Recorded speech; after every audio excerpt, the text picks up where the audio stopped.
Alright, guys and gals, this evening I want to talk about one of my favorite designers.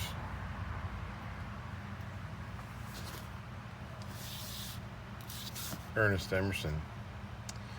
I picked this knife up at a gun show several weeks ago for really an outstanding price. And the reason it was such a good price is because it was no box, it had no pocket clip, and it had aftermarket scales. They didn't have the originals anymore. But this is the Emerson Sheepdog flipper. So I was super suspicious of this when I first saw it at the gun show. The guys that were selling it, they seemed reputable. They had a fairly large collection of a variety of knives. But buying, and you know, this was obviously used, buying secondhand is always kind of a dicey game when you start talking about knives that are in their original or regular value up around 250 bucks. I didn't spend anywhere close to that for this because, like I said, aftermarket scales, no pocket clip, no box. This wasn't one of the Emersons that was originally within my plans, but when I saw it, I just had to get it. Like, I had to have a natural Emerson. Excuse me. So I was, like I said, I was fairly suspicious of this knife for a couple of reasons, because, well, three specifically. One, the steel. So to my knowledge, at that time, Emerson had only ever uses CPM 154 or 154 CM, I forget which it is. It's one of those two. And when I was looking at this, I saw that it says S35VN, and then, you know, the micarta scales is not an Emerson norm. He usually uses G10. Usually his customs are different. And then it's on bearings. So I did some research on it after I bought it, of course. So the scales, you know, it is what it is. These were admittedly not factory scales. However, Emerson, I do believe, does use micarta on some of his customs, which he doesn't do very often. This likely came with G10. And then somebody got aftermarket micarta, which I absolutely love. Whoever they got this micarta from did a great job. It feels amazing. It looks great. Secondly, the bearings. So again, I thought that Emerson only used the Nylotron washers. Turns out, on all of his flipper models, he uses bearings. And then finally, the S35VN. Yes, he does primarily seem to work in 154 CM or CPM 154, whichever it is. But some of his flippers, and I don't know if there's a list of which specifically, but some of his flipper models, he has been known to use S35VN. So that, and it's not really chisel ground. It's got a flat, but it kind of is chisel ground. It doesn't have a secondary bevel. It's a weird thing, but for the price I was paying, the action is fully fantastic. And I've actually tightened it up. It's just a fantastic action. So let's get some measurements on it. This knife seems to be coming in just over 8¼ inches, just short of 8½, so maybe 8.4 inches overall length. Blade length coming in right about 3½, with a cutting edge right about 3.4, 3.3, somewhere in there. And the weight coming in at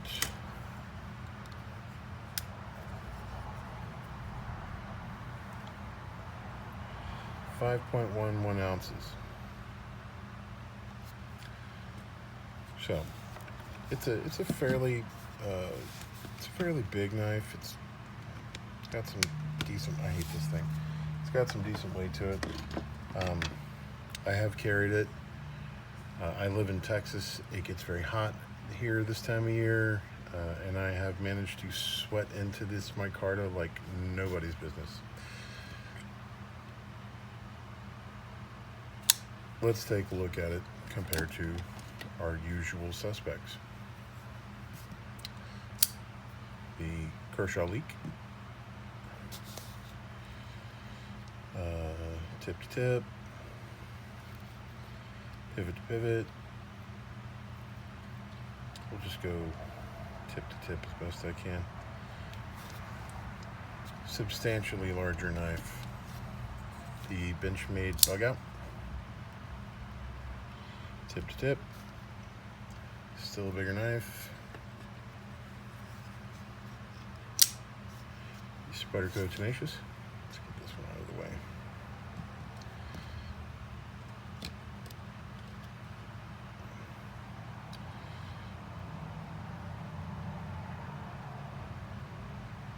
Spyderco Tenacious. It's getting closer. This is still a bigger knife, but it's got kind of a better carry profile. We will compare it to the ever-present Paramilitary 2.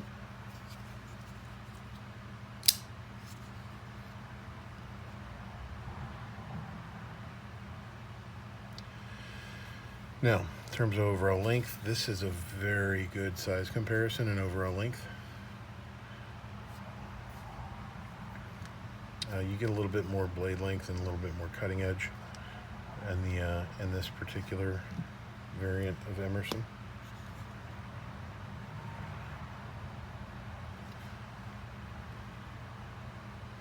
And actually, these knives are super comparable in a lot of different ways. As you can see, I had to choose the one with the wave. And then, last but not least, the Godfather, the Benchmade Spec War, Benchmade 970, the CQC7. So this one's just the Sheepdog's just a little bit bigger.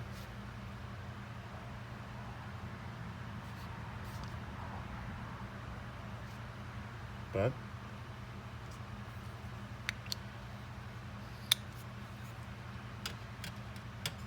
you know, for as big as it is, I'll keep this one and this one out. For as big as it, I can't speak. For as big as it is, it's not necessarily a difficult knife to carry. And I will explain why.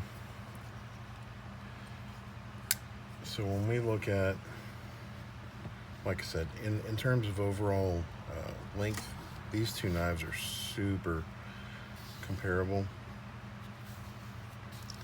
And when we line up the spine of the blade with the spine of the handle, you know, with that flipper tab and this kind of toe on the heel of the blade, it's really not much. It's really not much smaller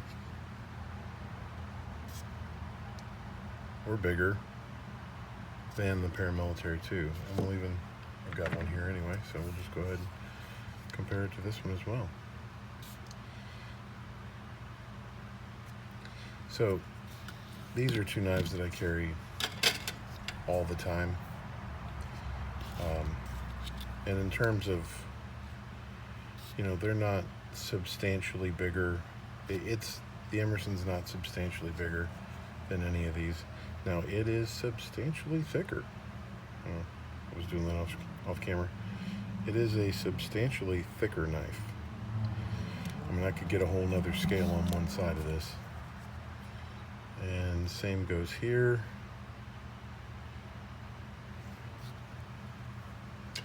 But, like I said, I've carried this knife. The action, you know, it's on bearings. It's spectacular. It's a premium knife on bearings. Oop, I jacked that one up when I hit the table. You know, it's super fidgety,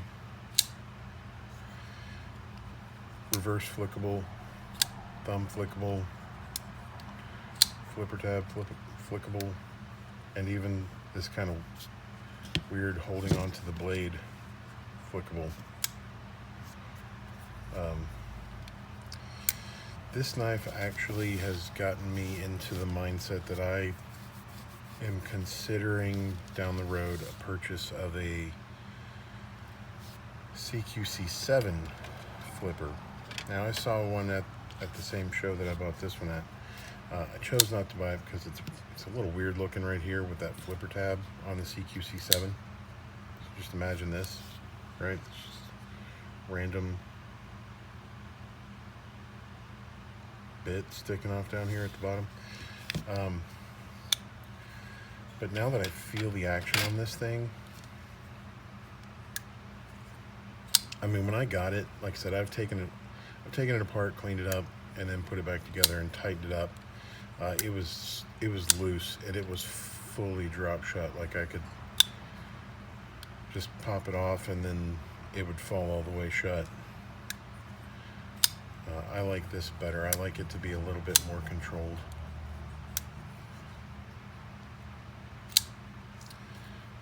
But the action is fantastic. So, like I said, this knife has really opened my eyes to the Emerson flippers.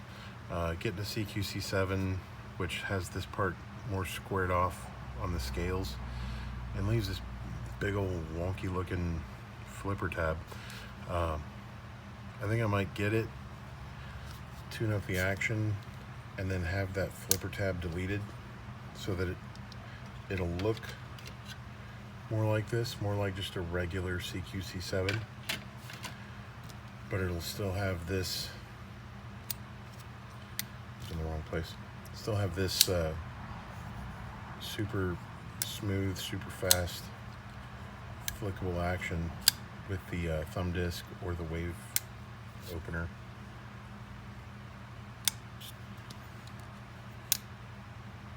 But yeah, Emerson. As I'm sure you all know, I've mentioned it several times, I am a huge fan of Ernest Emerson's knives. There's my first official Emerson production knife. So, if you guys have any comments or questions, leave them down in the comments below. Y'all have a great night.